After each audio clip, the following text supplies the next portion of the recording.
Hey everybody, we're gonna start with the eye, so let's just get it over with and let's start without wasting any time. So these are the table of the contents that we're gonna cover here. Everything here that we're gonna cover is gonna be more than enough for you to for your step 2 CK exam when it comes to eye. It's not a lot of detail, but it's enough detail for you to score as well as you wanna do. So let's just start with the common inflammatory conditions of the eyelid. So we're going to start with blepharitis. Bleph stands for eyelid, and itis, as you all know, it's just inflammation. So with every disease, we're going to cover how the patient is going to present. So in case of blepharitis, the patient is going to present to you with complaints of itching, redness in the eyes, mainly the eyelids. And the patient is going to say when he wakes up in the morning, the eyelashes are stuck with each other and there's a sticky discharge as well. When you observe the eye, you're gonna see that the eyelashes are stuck with one another in this way. I'm also gonna show you an image of that as well. So that is how the patient is gonna present. And what is the treatment for blepharitis? Blepharitis is the treatment, the condition is gonna be managed conservatively. You're not gonna give any drops or anything like that. You're just gonna advise warm compresses, and the inflammation, when it eventually goes down, the patient is gonna be all fine. So here is a really cool image of blepharitis. As you can see, the eyelid is red, it's swollen, it's irritated, and the eyelashes are stuck with one another with a sticky discharge as well. So here's the presentation, and that's how it's gonna look. Now we're gonna start chalazion and hordeolum. Both of these conditions are, a little bit related to one another, but they're different. So what is chalazion? Let's just start with hordeolum first. It's gonna be more easier that way. Let me show you the glands of the eye. So this image right here shows really well. This is the eyelid. As you can see, these white plugs, these are the meibomian glands that produce the lubrication of the eyes, and these are the eyelashes. So when there is an obstruction of the meibomian glands here in the eyelid or the eyelash follicles, that is when the patient gets a solitary nodule that is red, that is painful. It can also look like a pustule. That's called a hordeolum. It's gonna be acute in nature and it's gonna be painful as well. So if this condition persists and does not revolve, what happens is there's a granulomatous inflammation at the area of the disease, and that results in the formation of a rubbery nodule that is not painful. That is called a chalazion. So one condition can also lead to the other one. So that's how these two conditions are related to one another. So this the first one, the hordeolum. It's gonna be focal infection of the Zeiss gland or the meibomian gland. Internal, it can be internal or it can be external, but usually what they're gonna give you is the external hordeolum. Let me show you as well. Here's a diagram. So there's a red nodule pustule at the eyelid margin. It's painful. It's gonna be acute in nature. Mark the word acute. That's gonna be a hordeolum. Chalazion, on the other hand, it's not gonna be painful. And how is the patient gonna present in this case? Is the patient is just gonna come and tell you that he had a history of repeated nodules that were painful, but now there's a solitary rubbery nodule that is not painful at all, and the patient is just here for a checkup and he wants to see if everything is fine or not. So that's gonna be the answer is gonna be chalazion in that case. What is the management in both of these cases? So firstly, in both of these cases, you're gonna try to manage the patient conservatively, but if there is recurrent pustules that is recurrent hordeolums, you can use incision and drainage, and the same goes for chalazion. If it does not resolve by 2 weeks, you can resort to incision and drainage. So let's also give a quick read. Chalazion, granulomatous reaction to the obstructed gland, solitary rubbery nodule deep to the eyelid margin, usually painless, most common in the upper lid. Hordeolum, tender erythematous nodule pustule at the lid margin. It can be external or internal. Usually they're going to give you an external. It's going to be painful. That's how you're going to differentiate it from chalazion. Let's also give a read here. Hordeolum stye. Hordeolum is an acute inflammatory disorder of the eyelash follicle or the tear gland. Eyelash follicle or the meibomian gland. It's the same thing. So the meibomian gland is the tear gland, and the eyelash follicle I just used. You guys saw the diagram as well. It's gonna be tender. It's gonna be erythematous. ठीक है. The most common organism implicated is Staph aureus, but usually it's sterile, so it's not that important. Initial warm compresses. That's the initial treatment. If it does not resolve and it's persistent for 1 to 2 weeks, or if it's a large chalazion, if the hordeolium is persistent for 2 weeks, or if the chalazion is really large, you can opt incision and drainage as well. So these are the diagrams you just saw. Let's also give a read to the blepharitis as well. Blepharitis is the inflammation of the eyelid. Etiology: it is, since it's an inflammation, it can be allergic in nature, it can be due to seborrheic dermatitis as well, it can be infectious in nature as well, but usually it's just allergic in nature. That's the most important etiology that you guys need to keep in mind. uh, Blepharitis presents as burning, itching, discharge. I told you the eyelashes are going to be stuck. The crusting of the eyelashes, that's the high yield point. A foreign body sensation. Most of the problems of the eye would present with a foreign body sensation. Examination would show redness, swelling of the lid margin. Yeah. Close inspection would reveal lipoid plugs at the meibomian gland. Let me show you those.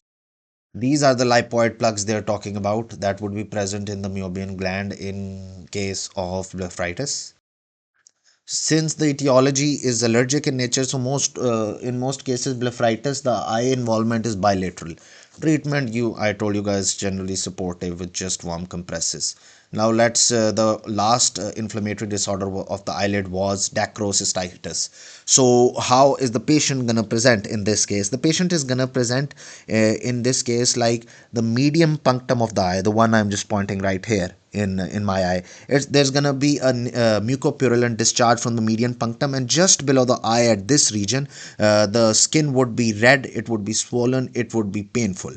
Medial canthus would be producing mucopurulent discharge, and just beneath the eye there would be redness, swelling, and everything that as well. So that is how you catch dacrocystitis, and it is an emergency. The reason it's an emergency is because the infection from dacrocystitis can spread inward to the eye, it causing periorbital cellulitis, orbital cellulitis, and it can go deeper in the brain, and that can cause meningitis as well. So whenever you see this presentation, what would be the next best step? The next best step would be an emergency ophthalmology consult. Let's just also give a read to it as well. Urgent diagnosis and treatment, or it can progress to periorbital, orbital cellulitis, or meningitis. What is the next best step? Ophthalmology consultation is recommended to ensure. And if they don't ask the next best step, they ask what's the treatment for this condition. It's going to be systemic antibiotic therapy. Next best step, if you have ophthalmology consult, you're going to select that. Next best step, if there is no ophthalmology consult and there's antibiotic systemic, you're going to select that. Okay. So what is the reason behind dacrocystitis? Dacrocystitis is basically infection of the nasolacrimal sac. Why would there be an infection of the nasolacrimal sac? Most commonly, the reason behind is obstruction of the nasolacrimal duct. When the duct is obstructed, the fluid stays in the nasolacrimal sac, and that's how it gets infected. In severe cases, after the antibiotic therapy, we can do incision and drainage for the nasolacrimal sac, or surgical correction of the nasal lacrimal duct obstruction. If there's an obstruction, we can also. But the two main important questions I told you about, that is next best step. And you're going to choose which one you're going to choose if which one is present. Let's now move on to conjunctivitis. What is conjunctiva? Let me show you that as well. So conjunctiva is basically a thin layer of mucous membrane that covers the deep part of the eyelid and the superficial part of the eyelid as well. So that is conjunctiva is basically just a mucous membrane. Inflammation of this mucous membrane would result in the conjunctiva looking really red and inflamed. That is what we call conjunctivitis. There are three major reasons for conjunctivitis: viral, bacterial, and allergic. Now we're not gonna just study the entire table, we're gonna find a way by which we can differentiate these three. So first on, Bacterial conjunctivitis. Let's start with bacterial. Because the infection can be unilateral, bilateral, there is no hard and fast rule for that. Bacterial conjunctivitis is usually unilateral because it is an infectious. The reason behind is infectious. But if the patient touches one eye, then uses the same hand to touch the other eye, yeah, it can spread and become bilateral. The main thing, the discharge in bacterial conjunctivitis is gonna be thick and mucopurulent. That is how you're gonna differentiate. You see the conjunctiva, it's red, inflamed, and there's a mucopurulent discharge. You go for bacterial conjunctivitis. You see the conjunctiva, it's red, it's inflamed, but you see a watery scan discharge. It's not bacterial conjunctivitis. It can now be viral or allergic. So that is how you differentiate bacterial from viral or allergic. Now let's move to viral or allergic. The discharge is going to be the same, but there's a little bit of difference. Allergic, both of the eyes would always be involved, because when the eyes get an allergic reaction, it's not unilateral, it's usually bilateral. So that's how viral can be unilateral or bilateral. Allergic is always going to be bilateral. So that's a little bit of differentiation you can do, and that's it. That's how you're going to differentiate these two conditions. And the appearance of the conjunctiva, in case of bacterial, you'll already be able to differentiate with just the discharge, but it's not going to be follicular in nature. You won't be able to find follicles in the conjunctiva. But in the other two scenarios, the viral and the allergic, you're gonna see follicular conjunctiva, bumpy. The conjunctival appearance is gonna be bumpy. I'll show you that as well. So here you can really clearly see the bumpy appearance of the conjunctiva. So if you see this, it's not bacterial, it's either viral or it's allergic. But if you don't see this and the conjunctiva is red and inflamed, it might be bacterial, and the mucopurulent discharge is going to help you decide that. So now it's really easy. So let's just summarize it once again. You see the red conjunctiva that is inflamed and mucopurulent discharge. It's bacterial conjunctivitis. You see the follicular bumpy appearance of the conjunctiva, and you don't see a mucopurulent discharge. And the discharge is watery or scanty. It's either viral or allergic. That's it. That's all you need to do about that. And let's just discuss a few other symptoms of conjunctivitis. The patient is gonna have photophobia. The patient is gonna say that something is stuck in the eye. That's termed as foreign body sensation. And the patient might have a headache or nausea, but usually the patient is gonna present with photophobia, that is his eyes are gonna hurt when the light comes in, and a foreign body sensation. So let's just give a read to allergic conjunctivitis. It's episodic in nature. I told you everything. Hyperemia, tearing, edema of the conjunctiva and the eyelids. How are you gonna help to decide? The patient is gonna have a history of allergies, a history of atopic disorders. The patient might be asthmatic, and then the patient may present with these symptoms, and you'll easily be able to decide. What's the treatment?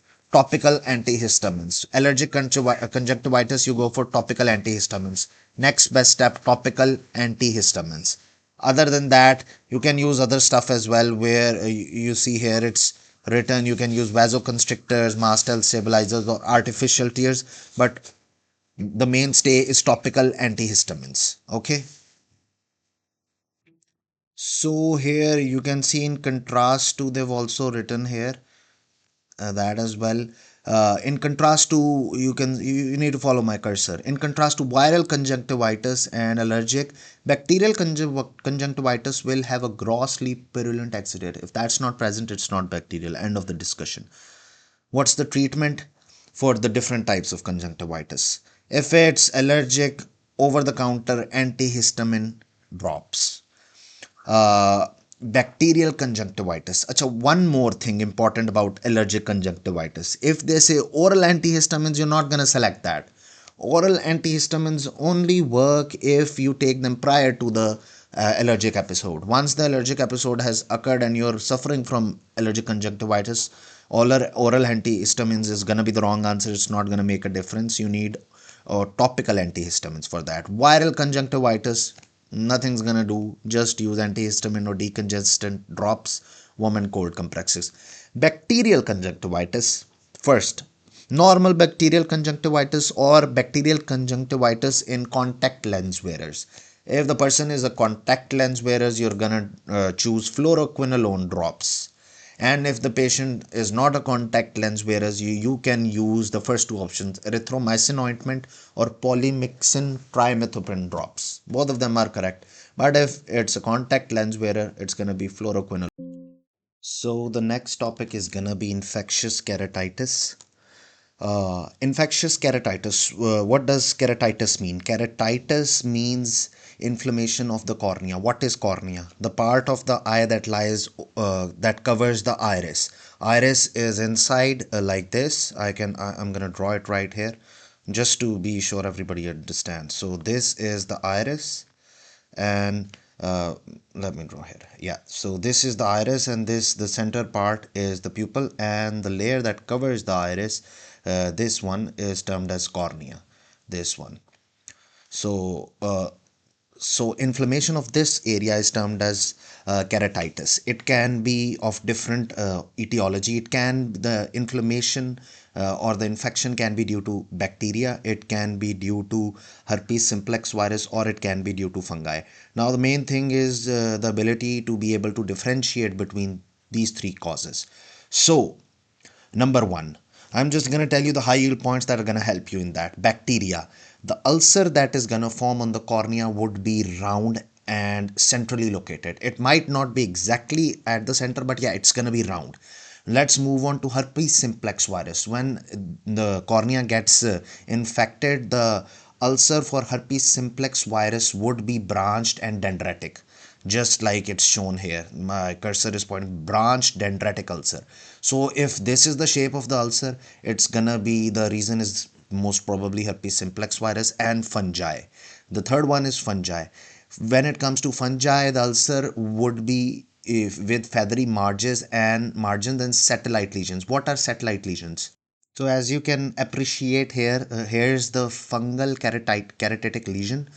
What is satellite lesions? These are the lesions, smaller lesions that surround the bigger lesions. Like these are small lesions that are surrounding the main lesion, and the lesion would be feathery with irregular margins. As you can see, it just tapers and fades away as it goes to the periphery. So this is what they mean by feathery and irregular margins, whereas the bacterial one is punched out and it's straight, it's just a circle and it feels punched out. This one is not punched out, it just fades away as it goes to the periphery, and it has satellite lesions. So you just need to remember these three shapes for the lesions, and that's how you're going to decide whether the etiology is bacterial, fungal, or viral. Here is yet another fungal keratitic lesion. You can also see this is also with irregular margins. It is feathered to the when it comes to the periphery, and these are satellite lesions that are outside the main lesion. Okay, now how is the patient gonna present when it comes to keratitis? We don't have to include the infection part, we just need to see how is the patient gonna present. It does not matter what the etiology is, the patient is always gonna present with eye pain, redness, blurred vision, and photophobia. That's what you need to remember. You're gonna get really confused because the patient in each case is gonna present the same way. He's gonna say he has pain in the eyes. When you ask the patient to open his eyes, they are gonna be red, and he's gonna have blurred vision, and his eyes are gonna be sensitive to the light. These are all common features for keratitis. Next, then what are you gonna do? You're gonna ask the patient to sit on the slit lamp and examine the cornea, and once you examine the cornea, you're gonna see the shape of the ulcer. That's how you're gonna decide what type of keratitis that is. Now let's see bacterial keratitis. We're gonna give it a read, and I'm gonna point out the high yield points. So as you can see, there's a corneal ulcer that is round. You can see the eye redness, and in addition to all the common features, when it's bacterial, there's gonna be mucopurulent discharge. As always, when it comes to bacterial conjunctivitis, you're also gonna see a mucopurulent discharge, and it's the same for bacterial keratitis as well. And the common features, yeah, eye pain, redness, blurred vision, photophobia, that's gonna be the same. Bacterial keratitis, most common organism, staph or pseudomonas. Pseudomonas in contact lens wearers, and if it's not a contact lens wearers, it's going to be staph. What are the antibiotics for contact lens wearers? Or it's gonna be the same. You're gonna give moxifloxacin, that is fluoroquinolone. There are drops यहाँ पर when I did my rotation, the drops that we used to prescribe for infectious keratitis, the brand name was Megamox. That's how I remember. It's moxifloxacin for bacterial keratitis. So now we're gonna also see all the differentials that can come. These are all the wrong options. The case that presented was for bacterial keratitis, and the option was acute angle closure glaucoma. Why is it not? First of all, there's no mucopurulent discharge in acute angle closure glaucoma. Second, there is no ulcer on the cornea when it comes to acute angle closure glaucoma. That is how you know it's not a acute angle closure glaucoma. What are the features of acute angle closure glaucoma? We're also going to discuss when it in the next chapter. But the pupil is going to be fixed and mid dilated fixed pupil that does not respond to light, and other features we're also going to discuss. But yeah, one of the features is fixed and mid dilated pupil, and the patient has acute onset of pain that is really high. The patient complains of headache, nausea, eye pain, and when you see the pupil, it's fixed and mid dilated. That's how you know it's acute angle closure glaucoma. Anterior uveitis, yeah, it cannot be anterior uveitis. It's really, what is anterior uveitis? It's the inflammation of the iris. It's also termed as iritis. So what's going to happen in anterior uveitis? Uh, since Let me show you here. This is the iris. Since it's the inflammation of the iris, when the iris muscles get inflamed, the inflammation is going on in the anterior chamber, so you're gonna get a pus collection as well in the anterior chamber. When it comes to anterior uveitis, it's termed as a hypopyon, and the cornea is gonna get hazy when there is anterior uveitis. It's not going to develop an ulcer, it's just going to get hazy. So how is it going to look like? Let me show you. So this is how anterior uveitis looks like. The cornea is hazy, and there is a pus collection in the anterior chamber, and there's gonna be scleral redness, also known as ciliary flush. What is ciliary flush? It's the redness that surrounds the corneal border. That's called as ciliary flush. So yeah, this can also be given in the options when it comes to choose a scenario with bacterial keratitis. So you need to know the differentiating features of each. And one more high yield thing about anterior uveitis, other than identifying it, the reason behind it, it's idiopathic, and it is usually associated, because it's just inflammation, it is associated with diseases that cause a body wide inflammation, like inflammatory bowel disease. It can be associated with rheumatoid arthritis, it can be associated with ankylosing spondylitis. So it is usually associated with these sorts of conditions. So yeah, that is also a major point when it comes to differentiating anterior uveitis, because of its high yield associations, which I just told you. Now, what is episcleritis? It can also be one of the differentials. So it is also associated with it is also autoimmune disorders like rheumatoid arthritis. But the main thing that you need to know about episcleritis is that it does not affect the vision, and it does not involve the cornea. So if there is a vignette where they give corneal involvement, just be sure of one thing: it's not episcleritis. Corneal involvement is not present in episcleritis, and neither is the vision any affected in any way. So now we move on to the HSV, herpes simplex keratitis. As I told you, you are going to be able to visualize branched dendritic ulcers when it comes to herpes simplex virus keratitis, and the overlapping symptoms are going to be the same: acute onset of eye pain, photophobia, tearing, blurred vision. Yeah, it's the same. You'll have to identify with the help of the shape of the ulcer. So recurrence, usually the other two keratitises, the herpes one and the fungal, they are present in immunocompromised patients. So yeah, the patient might have HIV, and then this shape appears on the cornea, and the patient complains of acute onset of eye pain, photophobia, tearing. Yeah, it's HSV keratitis. Simple as that. So when they give you a case like this and they ask what is the next best step for diagnosis, it's slit lamp examination under fluorescein dye, which is gonna reveal the shape of the ulcer. If it's round, it's bacterial. If it's dendritic branch, it's gonna be HSV keratitis. And if it's feathered, irregular margins with satellite lesions, it's gonna be fungal. Fungal and HSV most commonly are present in immunocompromised patients. That's all you need to know. Let's just give a re-diagnosis. Slit lamp examination with fluorescein dye, dendritic ulcers. Yeah. Uh, what is done to confirm PCR? Yeah, but usually slit lamp is enough. Management: topical antiviral therapy, topical glucocorticoid. That is the highest yield point in this discussion. That is, when it comes to HSV keratitis, you should not give glucocorticoid therapy in order to minimize the inflammation, because there is a risk of vision loss. Patient is just treated with topical or oral antiviral therapy, no glucocorticoid therapy when it comes to HSV keratitis. So the question after all this, what should be avoided in patient with HSV keratitis? Yeah, it should be on your fingertips. Never give glucocorticoid monotherapy to a patient of HSV keratitis because it might lead to vision loss. And the therapy, yeah, it's antiviral therapy, oral or topical. Now let's discuss glaucoma. There are two types of glaucoma. There is open angle glaucoma and acute angle closure glaucoma. As the name suggests, what is open angle glaucoma? I'm gonna give a brief overlay and how to identify the patient population.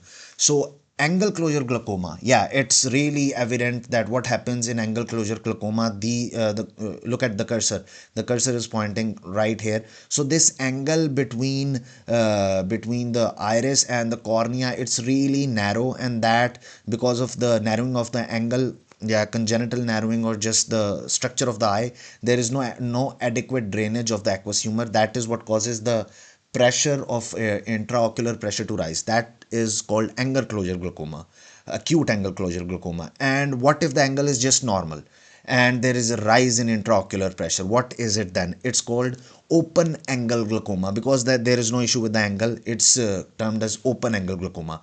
Now let's identify the patient population. The prevalence of open angle glaucoma is elevated in African American patients with diabetes and those with a family history of glaucoma. The most important thing here is to realize family history of glaucoma. That's it. And now how is the patient of open angle glaucoma going to present? It's not going to be a young patient, mind it. It's going to be a patient in his 40s. And how is the patient going to present? The patient is going to say that there is a gradual loss of peripheral vision, not the central, peripheral vision. And what is the way you're going to know that the patient has a gradual loss of peripheral vision even before testing? The patient is going to say that he has been involved in near miss motor vehicle collisions, because he can see the center, he can see the immediate periphery, but he cannot see the far periphery. So he does not know from which area a motor vehicle is coming. So yeah, people with open angle glaucoma have a gradual loss of peripheral vision and are usually involved in near miss motor vehicle collisions. Now, how to screen a patient for open angle glaucoma?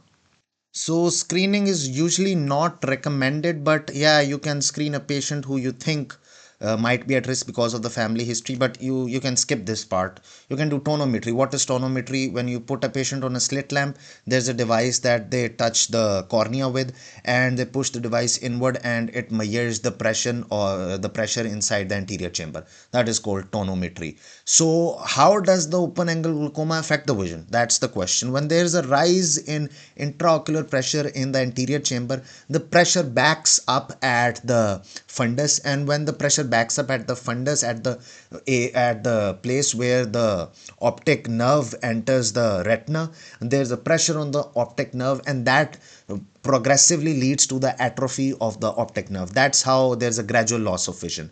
So when you suspect a patient with open angle glaucoma and the pressure is also you do a tonometry and the pressure is high, then you visualize the fundus using a slit lamp examination. And what are you going to see? The question might also ask you that there's a patient and give some history, and when you do a fundal examination, they're gonna show you this diagram, the one the cursor is pointing. So in open angle glaucoma, the cup to disc ratio gets greater than 0.6. Usually it's less than 0.5.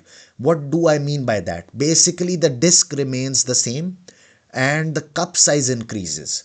So basically what you need to remember is that in open angle glaucoma, the cup size increases whereas the disc size remains the same. So the ratio goes more than 0.6. The cup to disc ratio increases because the cup is increasing. So, and there is thinning of the disc rim. The This also appears to be pale because of optic nerve atrophy. So that is how the vision loss occurs. Now I've told you about the how to identify using fundoscopy. You're going to see there's an increase in cup to disc ratio.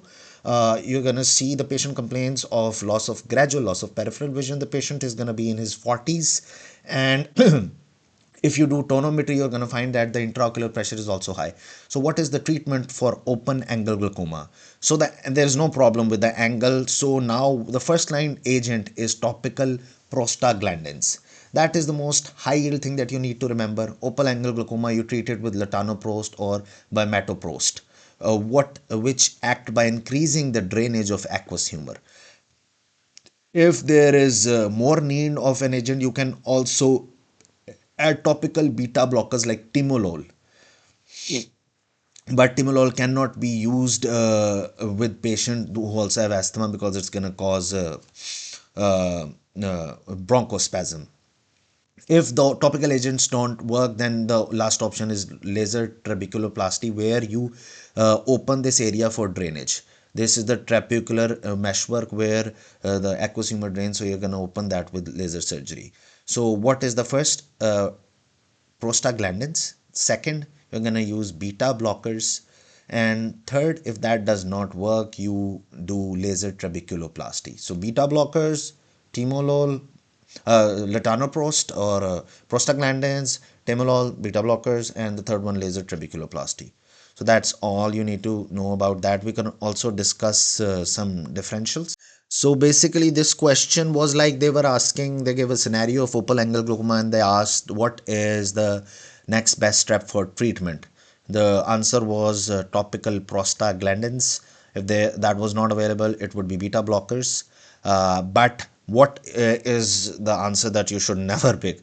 Systemic or ophthalmic glucocorticoids. Glucocorticoids are notorious for raising the intraocular pressure, so it's a no-go. You never give glucocorticoids in a patient who already has increased intraocular pressure because they can worsen the pressure. Uh, and Discontinuing the inhaled glucocorticoids would increase the risk of asthma exacerbation. We're mainly talking about systemic or topical ophthalmic. We're not talking about inhaled. Yeah, patient can continue taking inhaled ones, but no systemic or ophthalmic. Ophthalmic atropine. What does atropine do? Atropine is a mydriatic agent. It's going to dilate the pupil, and when the pupil dilates, the iris muscles, as you can see here, there look at my cursor. When the iris when the pupil dilates, the iris is going to back up and this angle is going to close even more. So any agent that dilates the pupil, it worsens the drainage of aqueous humor. So yeah, we're not gonna give ophthalmic atropine. And just it is contraindicated in patients with open angle because the dilation can further narrowing of the angle. So it is used for fundal examination because it dilates the pupil. Systemic carbonic anhydrase are used for acutely for angle closure glaucoma. So yeah, the carbonic anhydrase inhibitors like acetazolamide also decrease the production of aqueous humor, but they are not used for open angle glaucoma because open angle glaucoma is not an emergency situation. The patient is not going to present like, oh my god, my eyes are hurting, anything like that. So yeah, we don't need to use that because it's a really powerful agent. We use that for angle closure glaucoma because that presents acutely with eye pain, redness, headache, and a rise in intraocular pressure.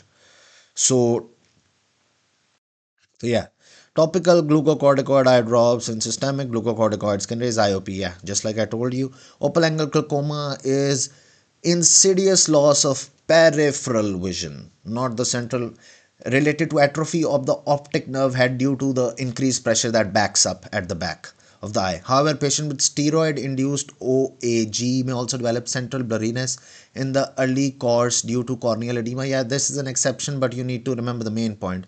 Gradual loss of peripheral vision due to optic nerve atrophy.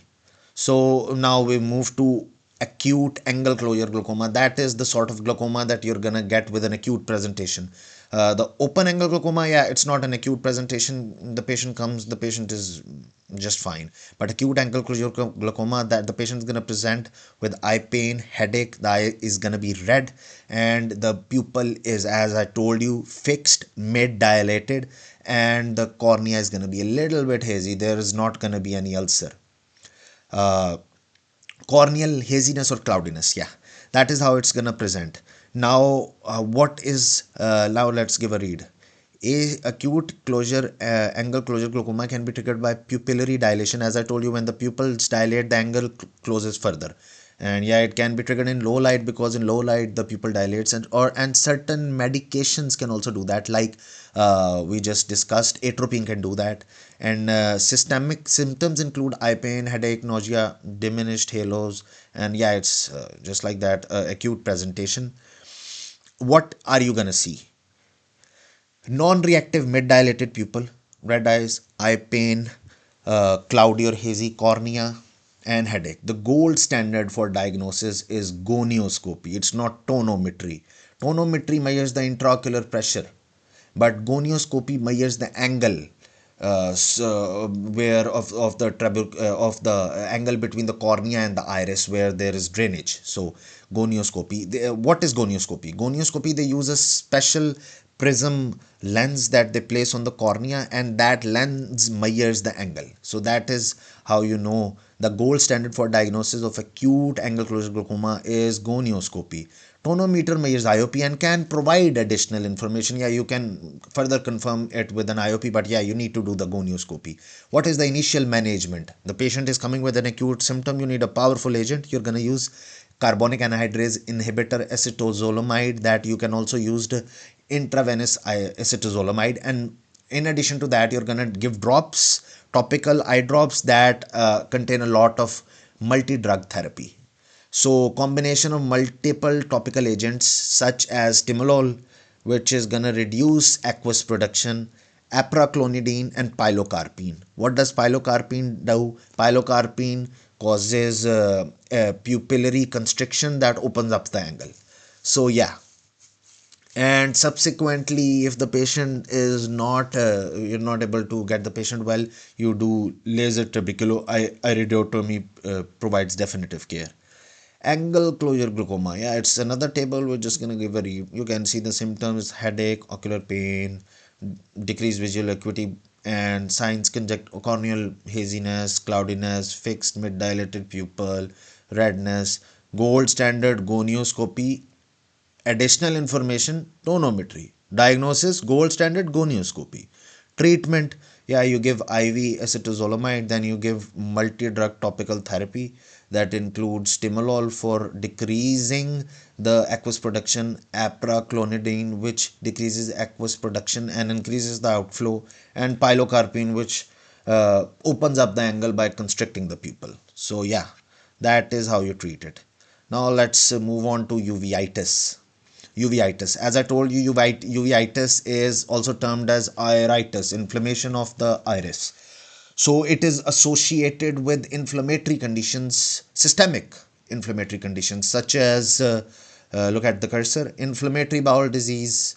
Yeah, it's ankylosing spondylitis, reactive arthritis, sarcoidosis. These are the conditions that are associated with anterior uveitis. Because the iris is inflamed, you might also get pus cell collection and the anterior chamber, and ciliary flush. Yeah. So how to identify the patient who has anterior uveitis? First of all, find the systemic inflammatory condition that is associated with an anterior uveitis. Yeah, you're gonna have one of those. The patient is either gonna have ankylosing spondylitis or he's gonna have inflammatory bowel disease. After that, it's gonna be really easy. You see that the patient has a collection of pus in the anterior chamber and there's ciliary flush. So yeah, it's gonna be a no-brainer once you figure out that the patient has an inflammatory, systemic inflammatory condition and an eye condition. Simple as that. A patient having inflammatory systemic condition and is also having problems in the eye, most probably it's gonna be anterior uveitis. But with additional key points, you can even localize it further. A painful red eye associated with photophobia, tearing, and diminished visual acuity. So what one thing that you need to remember about all the diseases is which diseases cause diminished visual acuity. So does, let me ask you a question, does bacterial conjunctivitis cause diminished visual acuity? No, it does not. Does anterior uveitis cause it? Yeah, it does. Examination findings in anterior uveitis: ciliary flush, pupillary constriction, a hazy cornea. Yeah. So yeah, these are the DDs. I also mentioned bacterial conjunctivitis क्यों नहीं हो सकता? Why the answer is not bacterial conjunctivitis? Because the visual acuity is not affected. Episcleritis, as I told you about episcleritis, visual acuity would not be affected in episcleritis and the cornea would not be involved in episcleritis. But in this case, the cornea is hazy and there is a loss of diminished visual acuity, which is, so it's not, it cannot be episcleritis. And bacterial conjunctivitis, because there is no, yeah, उसमें भी नहीं है, with no visual, diminished visual acuity, it cannot be uh, mm, diminished visual acuity, it cannot be bacterial conjunctivitis. In addition, bacterial conjunctivitis, you would also see mucopurulent discharge from the eyes, and that is also not gonna be present in anterior uveitis. So let's read the table as well. Ocular pain, photophobia, decreased visual acuity. That's what you need to remember. And the image of this eye containing a hypopyon, which is anterior pus collection, and ciliary flush, plus decreased visual acuity. You get anterior uveitis. Common causes: sarcoidosis, ankylosing spondylitis, reactive arthritis, inflammatory bowel disease. I am only pointing out to the high yield ones, but yeah, infection, HSV, toxo, syphilis, yeah, they can also do it. Evaluation: how you're gonna, slit lamp examination is how you're gonna see it's the inflammation going on into the anterior chamber. What is the treatment? Yeah, this is a high yield question as well. Dilating eye drops, cyclopentolate. Yeah, it does not make any sense, but yeah, uh, this is the treatment for anterior uveitis. And to control the inflammation, you also add topical glucocorticoids. Anterior uveitis can be idiopathic, but most commonly associated with systemic inflammatory disorders. No evidence of systemic disease. So usually what they do, they give you anterior uveitis, and they also tell you that it's anterior uveitis. They make it really clear that it's anterior uveitis. And then they give you a presentation of a patient who might have one of the systemic inflammatory diseases that I just discussed about. So if you think the patient has AS, ankylosing spondylitis, what are you going to order next? That is what they're going to ask. Then you're going to order chest, then you're gonna order x-ray of the sacroiliac joints, because you suspect that the anterior uveitis is because of ankylosing spondylitis, so you need to diagnose ankylosing spondylitis. Now the other way they can ask is, there is no evidence of systemic disease, you don't think there's an inflammatory disease going on, then you're gonna try to figure out whether the patient has sarcoidosis. Maybe if the patient is coughing and you suspect something, you do an x-ray for that. But if you think the patient might have syphilis, so you do a serum rapid plasma region. So yeah, because sarcoidosis and syphilis can be silent. So it's a beautiful discussion going out here, and the main premise of the discussion is that they might ask you to diagnose anterior uveitis. They might ask you what is the treatment. That would be pentolate, which I just mentioned. They might just give you anterior uveitis, make it really obvious, also tell you the treatment, and in the paragraph they might give you a hint of what's going on with the patient. Like he has back pain that's really worse in the morning, that gets better with exercise. What do you need to do next? Then you say x-ray of the sacroiliac joints, because I think the anterior uveitis that this patient has is because of ankylosing spondylitis. And if you don't think there's any of it going on, you try to figure out whether the patient has syphilis or whether the patient has sarcoidosis, because these two diseases sometimes can be silent. So this is how you're gonna approach anterior uveitis. Bacterial endophthalmitis. So what is endophthalmitis? Endophthalmitis is the infection of the choroid, the retina. That is what endophthalmitis means. So bacterial endophthalmitis, I'm going to summarize it into one line. What are the most high yield points for bacterial endophthalmitis? Hypopyon and acutely decreased visual acuity after eye surgery within 7 days. That is how you're gonna identify bacterial endophthalmitis. So what happens is actually after a surgery there is bacterial seeding of aqueous humor or vitreous humor. The bacteria spreads backwards to the retina and then it affects the eye. Will there be pain? Usually not. Would there be a lot of swelling or anything like that? Usually not. So the only two symptoms are the patient says, I'm not able to see that good, and the visual acuity acutely drops down. When you see the check the acuity on Snellen's chart, then you see the patient is not, the visual acuity is really bad, and in addition to that you might see pus collection in the anterior chamber that would indicate that an infection is going on, and that too within 7 days of surgery. Bacterial endophthalmitis. If you see this presentation, what are you going to do? Intravitreal injection of antibiotics first of all, because it's an emergency. You administer intravitreal dose of antibiotics. After that you do vitreal sampling after the antibiotics, and then you send that for culture and gram stain so that you can narrow down the choice of your antibiotic when the culture results return back. So this is all for bacterial endophthalmitis. I've given you the presentation, I've given you the scenario, that's it. It's not going to get more complicated than this. So post-operative endophthalmitis, a vision-threatening bacterial, less commonly fungal, only bacterial infection of the intraocular space that more commonly occurs within 1 week of surgery. Okay, bacterial endophthalmitis is diagnosed clinically, so you don't need any of the fancy stuff. It's diagnosed clinically. As soon as you diagnose it, what do? Intravitreal injection of antibiotics. High index of suspicion is necessary because patients feel overall well, hypopyon and acutely decreased visual acuity, not a lot of pain or anything like that.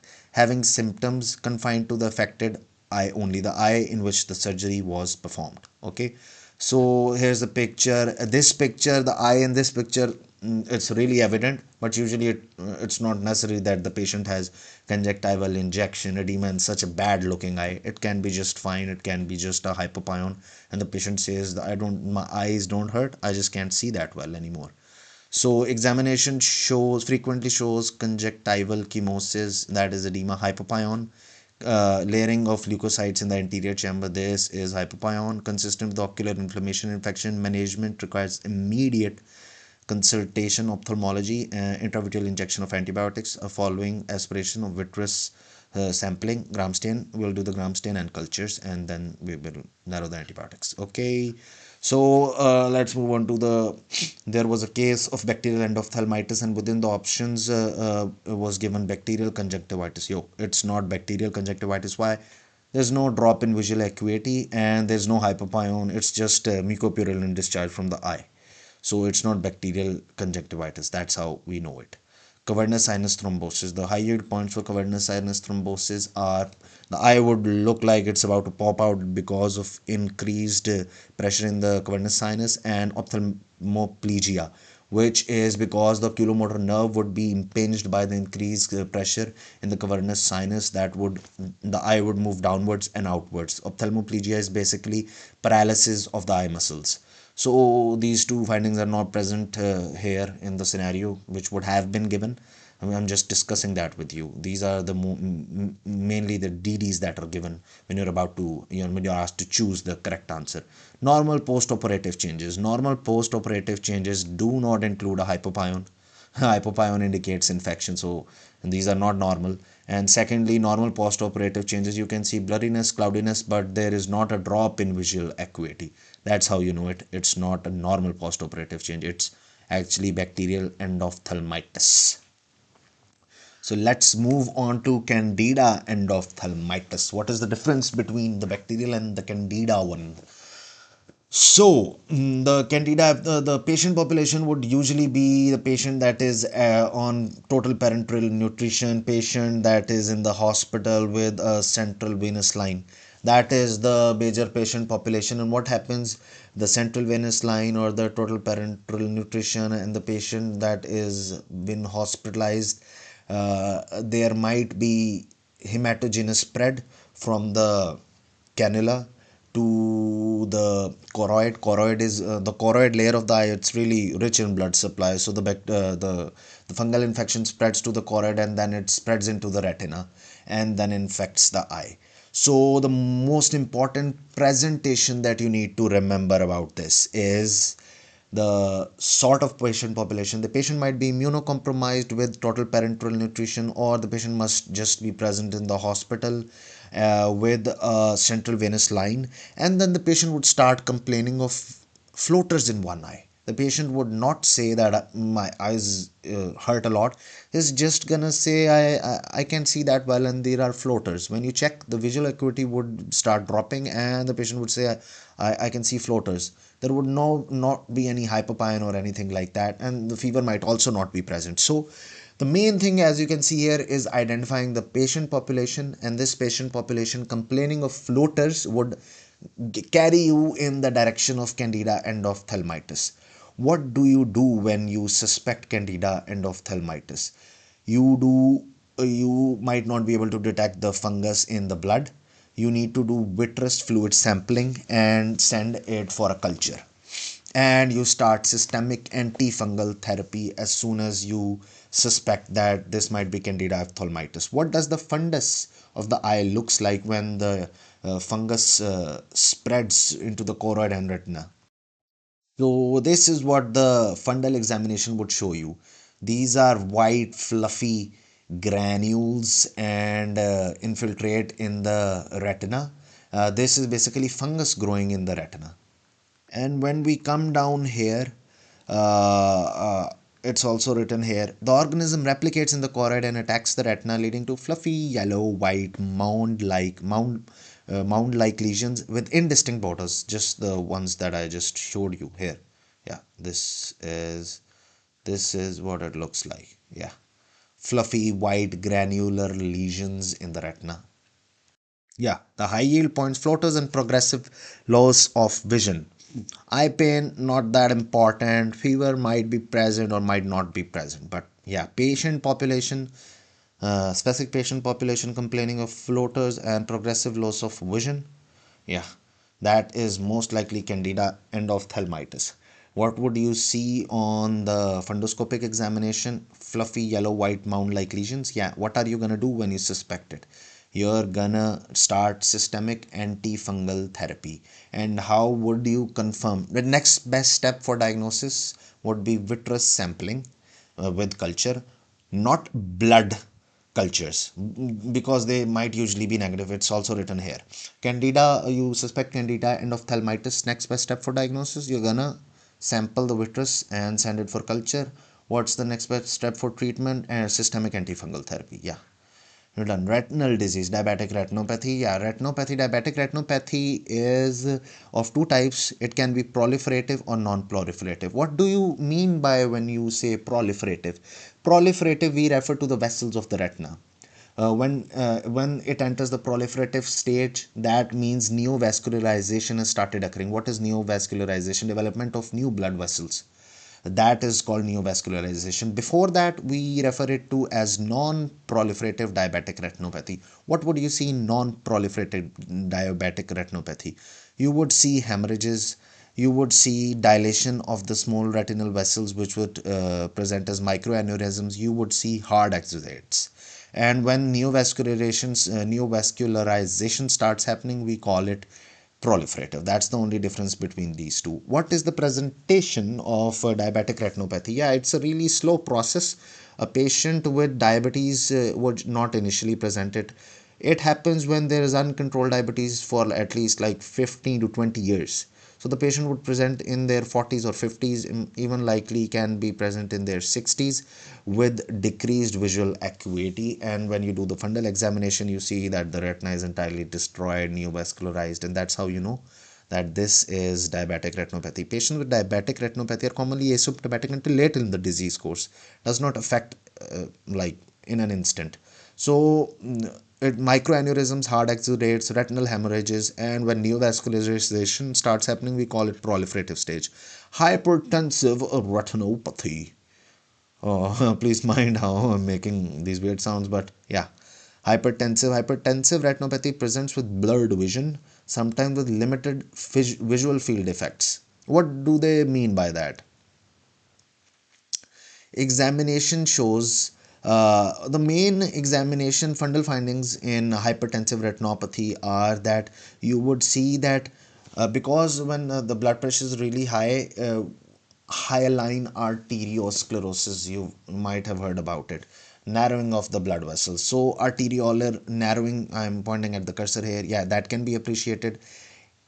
Arteriovenous nicking, that is when the transition from the arteries to the vein becomes really sharp. It's termed as arteriovenous nicking. You can really appreciate it right here. Let me just focus it. So yeah, here you can see the nicking happening. Here you can also see the nicking, the exact sharp turn. You are gonna see cotton wool spots, hard exudates. So what is the main takeaway point from hypertensive retinopathy? So the main takeaway points are that it is also a slow process just like diabetic retinopathy, and it would present with blurred vision and sometimes limited visual field effects. But it's not that important. Uncontrolled hypertension for a prolonged amount of time, and when you do a fundal examination and you see the arteriolar narrowing, nicking, you go and choose hypertensive retinopathy. Diabetic patient in his 40s, 50s complaining of decreased visual acuity, you see the fundal examination and you see neovascularization, you pick diabetic retinopathy.